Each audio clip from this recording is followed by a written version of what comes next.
Alright, so I just completed almost 7,000 kilometer family road trip with the Seal, and I wanted to share my experience with you. So welcome to the channel, buckle up and let's go.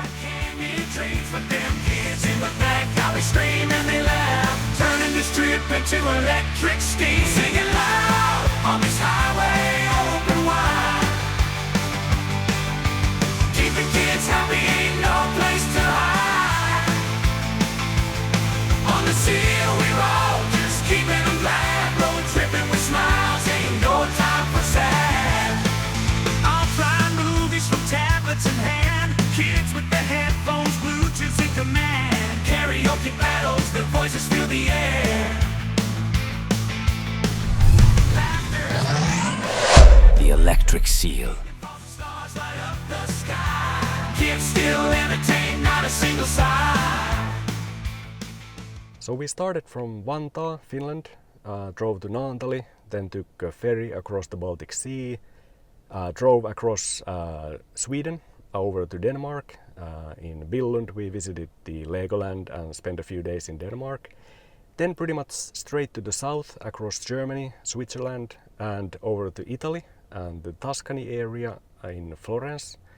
Then on the way back we visited Dresden, Germany, and then followed pretty much the same route back Denmark, Sweden and over to Finland. 6,700 kilometers in total. So what was the biggest challenge for this kind of trip? Well, someone might be thinking it was the range or charging, but definitely not. There's plenty of range in the Seal and its ability to do long distances is very good. Also the charging was super convenient and easy. There was no problems whatsoever with the charging. But the real challenge was how to keep the kids entertained in the backseat. That is the recipe for success or failure for 7,000 kilometer road trip. And in this video I will share my tips on how to keep the kids entertained in the Seal and how I managed that during this almost 7,000 kilometer road trip. So the first obvious tip is movies, and I bought two inexpensive Android tablets, very basic ones, where I loaded movies in offline mode. I chose this DOOGEE U9 tablet. I can include the link in the description if you're interested in this model. But the goal was really to find a tablet that can play the movies and some simple games, and that's all it has to do. So I didn't want to spend a fortune on these tablets, but instead just get a really basic model that can satisfy this entertainment need for the road trip. And I attached then the tablets to the seats. I will show you in just a minute how did I put them there. The tablet was fine for this use case. It did what I wanted it to do, but of course otherwise the tablet is not the best one in terms of performance and responsiveness. But for playing videos it was perfect. The battery life was fine for 2 movies in a row, and you could also use the USB-A port for charging the device. One thing about the DOOGEE tablet is that it is not very fast to charge, but it was not a problem for us. We could keep the tablet charged up easily during the road trip. Then the second one is the Bluetooth headsets, and because I wanted to play my music in the car while driving, and because the kids watch different content at the same time, I needed to make sure they can listen their own content easily. Again, I didn't want to spend large sums of money on any fancy headsets for this case. I just wanted to find a decent quality headsets designed for kids which connect to the tablets via Bluetooth and provide good listening experience. And I found these pretty nicely designed simple headsets which were small enough for a 5-year-old and 8-year-old, and didn't have any connection problems with these whatsoever. And the sound quality was good enough, and all in all they provided very good value for money. And if you want to check them out, please see the link in the description. Now the third thing was then attaching the tablets properly to the seats, and here of course you want to focus on sturdy installation and make sure the tablets won't fall off in case of a collision or something unexpected.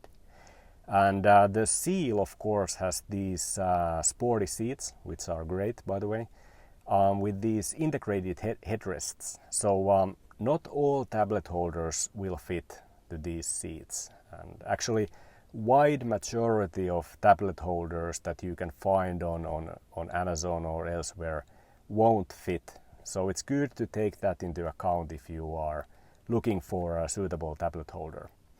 I did some research and found these tablet holders which will support 7 to 10 inch tablets, and these have this kind of very wide and strong Velcro strap which definitely holds this mount very nicely in its place. So you will slide this through the hole here in the headrest and then tighten it properly. After you have the mount attached, you will place the tablet inside these stretchable silicone holders. One thing you need to watch out when doing this is to avoid the buttons on the sides of the tablet, especially the power button obviously and the volume buttons, as you don't want this silicone strap to squeeze against the buttons. Also you may want to leave the USB port visible as well if you want to charge it at the same time. But that can be done fairly easily, and the end result is a very sturdy attachment of the tablet in a good viewing angle from the back seat. So pretty happy with these tablet holders. And the fourth tip actually came as an over-the-air update onto the car infotainment, and that is Karaoke. Of course, it is not supporting the Finnish language, but still the kids have enjoyed using the Bluetooth microphone, which has a number of audio modes, and also they have enjoyed listening my wife to sing some songs while driving.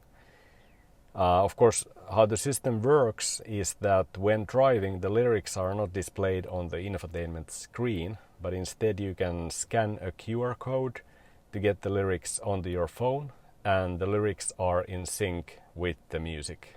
So that works nicely. It is of course a safety thing to disable the kind of following the lyrics while driving, and but it has been implemented quite nicely using the ability to share the karaoke session with other devices. This karaoke was included in the recent over-the-air update. It was the infotainment version 1.2. So this Bluetooth microphone is pretty straightforward to use. You have the Bluetooth module connecting to the USB-A port. It's down here. And then it basically automatically connects to that one when you power the mic on. And you have volume buttons here, and then this mic button, which will bring this kind of BYD Karaoke system setting screen. There are different modes like recording studio, KTV, music hall, and original, which a little bit kind of adjust the sound and the amount of echo, for example, that is applied, and those kind of effects. But it's a nice device for the kids. Again, I will include the link in the description where you can find this item if you are interested in buying that for your own Seal. One of the things the kids like to do is speak all kinds of things to the microphone, and then they ask me to open all the windows of the car so that also their stories can be heard outside. So, well, maybe not recommending that for longer drives, but it's a fun little thing to do every now and then. So here were some tips for in-car entertainment and how to manage a 7,000 kilometer road trip with kids in the backseat of the Seal. Hopefully some of this was useful for you when planning your own family trips, and please let me know your experiences on road trips in the comments, and thanks for watching. Sing along, we create our own show. On this electric journey, we let the good times flow. Charge up the seal, and we're back on the run. Every mile of memory, every stop of fun. Tech keeps them busy, no fussing, no fight. Just happy faces glowing in the soft screen light. Sing it loud on this